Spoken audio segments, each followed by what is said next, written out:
నమస్తే, నేను తేజ. ఈ నెల జూన్ 21వ తేదీన అంతర్జాతీయ యోగా దినోత్సవాన్ని పురస్కరించుకొని రాష్ట్ర వ్యాప్తంగా కూడా అన్ని జిల్లా కేంద్రాల్లో యోగా డే నిర్వహించేందుకు అన్ని ఏర్పాట్లు చేస్తున్నారు. అదే కాకుండా వైజాగ్లో జూన్ 21వ తేదీన ప్రధానమంత్రి నరేంద్ర మోదీ అదేవిధంగా రాష్ట్ర ముఖ్యమంత్రి చంద్రబాబు నాయుడు కలిసి యోగా డేలో పాల్గొనబోతున్నారు. అయితే ఈ యొక్క అంతర్జాతీయ యోగాంధ్రాన్ని కూడా ఈ ఏడాది చాలా ప్రతిష్టాత్మకంగా తీసుకుంది కూటమి ప్రభుత్వం. ఏదైతే జూన్ 21వ తేదీన వైజాగ్ బీచ్ రోడ్లో వేదికగా కూడా సుమారు 5 లక్షల మందితో కూడా యోగా నిర్వహించేందుకు ఇప్పటికే అన్ని ఏర్పాట్లు చేస్తున్నారు. దానికి సంబంధించిన అధికార యంత్రాంగం ఇప్పటికే ఆ ఏర్పాట్లను కూడా పూర్తి స్థాయిలో నిర్వహించేందుకు రాష్ట్ర ముఖ్యమంత్రి చంద్రబాబు కూడా పరిశీలించపరుస్తుంది.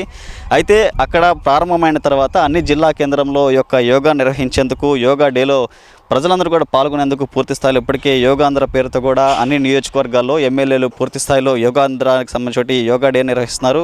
ఇప్పటికే పలు ప్రాంతాల్లో కూడా బీచ్ల్లో కావచ్చు, స్కూల్ గ్రౌండ్స్లో కూడా పబ్లిక్ అవేర్నెస్ తీసుకొస్తూ యోగాపై పూర్తి స్థాయిలో పబ్లిక్కి తెలియజేస్తున్న పరిస్థితి ఉంది. అయితే జూన్ 21 తేదీన పురస్కరించుకుని యోగా డేని ఒక గిన్నిస్ వరల్డ్ రికార్డును సృష్టించే దిశగా కూడా ముందుకు తీసుకెళ్లిన పరిస్థితుంది. ప్రజలు మనం నెల్లూరు నగరంలోని ఏసీ సుబ్బారెడ్డి స్టేడియంలో ఏర్పాట్లు పరిశీలిస్తున్నాం.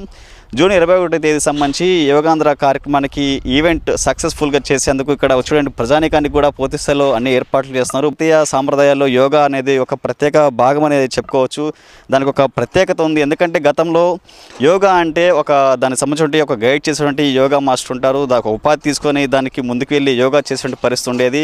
అంతేకాకుండా యోగాపై కొంతమంది అవగాహన లేని నేపథ్యంలో జిమ్లకు వెళ్ళడము, ట్రైనింగ్ చేసుకోవడం వంటి మనం చూస్తుంటాం. అయితే యోగా చేయడం వల్ల మనసుకే కాదు మానసికంగాను ఆరోగ్యంగా కూడా ఎంతో ఉపయోగకరం అని చెప్పేసి ఎంతమంది నిపుణులు చెప్తూ ఉన్నారు. అయితే సుమారు 5 లక్షల మందితో కూడా వైజాగ్లో ఉదయం 6:30 నుంచి 8 గంటల వరకు యోగా నిర్వహించిన పరిస్థితుంది. అక్కడ ప్రారంభం అయిన తర్వాత లైవ్ కనెక్ట్ చేసి జిల్లా కేంద్రంలో ఉన్నటువంటి వారందరూ కూడా తెలియాల్సిన పరిస్థితుంది. అయితే ఈ యొక్క యోగాంధ్రలో చిన్నారుల నుంచి పబ్లిక్, వృద్ధులు ఎవరైనా సరే పాల్గొనవచ్చు. అంతేకాకుండా అన్ని శాఖలకు సంబంధించినటువంటి అధికార యంత్రాంగం మౌలిక సదుపాయాలు వారికి కావాల్సిన వాటర్ సదుపాయాలు కావచ్చు, అదేవిధంగా వాష్రూమ్స్ వంటివి కూడా పూర్తి స్థాయిలో ఇక్కడ పబ్లిక్ అందుబాటులో తెచ్చేందుకు కూడా ఇక్కడ అన్ని ఏర్పాట్లు చేస్తున్న పరిస్థితుంది.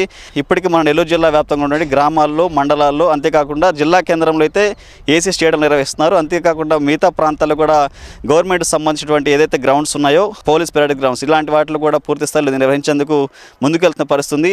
దీన్ని ప్రతిష్టాత్మకంగా తీసుకునే ప్రభుత్వం నిజంగా ఒక సంచలన నిర్ణయం తీసుకోవచ్చు. ఎందుకంటే ఒక్కసారిగా కూడా లక్షల్లో ఈ యొక్క యోగాంధ్ర పాల్గొనడం అనేది ఇప్పటివరకు కూడా ఎక్కడా జరగలేదు. కాబట్టి దీని ఈవెంట్ని కూడా ఒక రికార్డు సృష్టించాలనే అంశం కూడా ఇప్పటికే రాష్ట్ర సీఎం నిర్ణయం తీసుకున్నారు. ఈ క్రమంలో రేపు జరగబోతున్నటువంటి వైజాగ్ ఈవెంట్కి ఆయన పాల్గొనడం అనేది కూడా నిజంగా ఒక పబ్లిక్ నుంచి కూడా ఒక హర్షం వ్యక్తం చేస్తున్నారు. అయితే ఈ ఈవెంట్లో పాల్గొనేందుకు చాలామంది ఆసక్తి చూపిస్తున్న పరిస్థితుంది.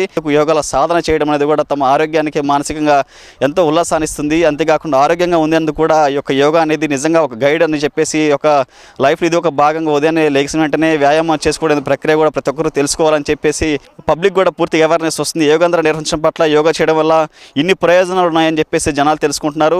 అంతర్జాతీయ యోగా దినోత్సవం ఈ ఏడాది ఒక ప్రతిష్టాత్మకంగా తీసుకొని ఒక సంచలనంగా ఒక రికార్డు సృష్టించే దిశగా ముందుకెళ్తున్న పరిస్థితులు మనకు కనిపిస్తున్నాయి. అయితే ఈ ప్రజెంట్ యొక్క నెల్లూరు ఏసీ సుబ్బారెడ్డి స్టేడియంలో కూడా పూర్తి స్థాయిలో యోగాంధ్ర దినోత్సవం సంబంధించి అన్ని ఏర్పాట్లు కూడా పూర్తయినాయి. ఇక వగైరా చిన్న చిన్న ఏర్పాట్ల అనంతరం కూడా విశేష స్పందన లభించేటువంటి అవకాశం మనకు కనిపిస్తుంది.